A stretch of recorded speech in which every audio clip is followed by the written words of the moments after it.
සාමාන්‍ය දැනුම ප්‍රශ්න 10ක්. ඉසුරුමුණි විහාරය ඉදි කළ රජු කවුරුන්ද?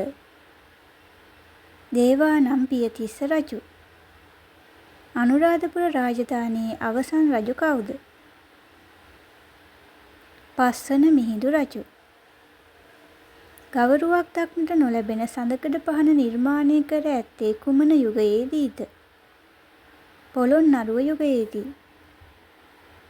පෘතුගීසීන් ලංකාවට පැමිණෙන විට කෝට්ටේ පාලකයා වූයේ කවුරුන්ද?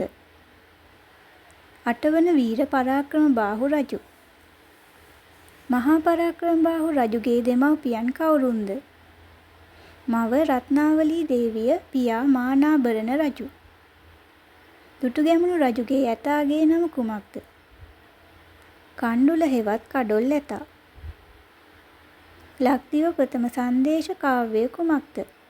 මයුර සංදේශය. මහා වංශය අවසන් වන්නේ කවර රජුගේ රාජ්‍ය සමයෙන්ද? මහසෙන් රජුගේ රාජ්‍ය සමයෙන්. වීර පුරන්නප්පු මෙහෙය වූ අවසන් කැරැල්ල කුමක්ද? 1848 මාතලේ කැරැල්ල. ඒතවනාරාමයේ ඉදිකළ රජු කවුරුන්ද? මහසෙන් රජු.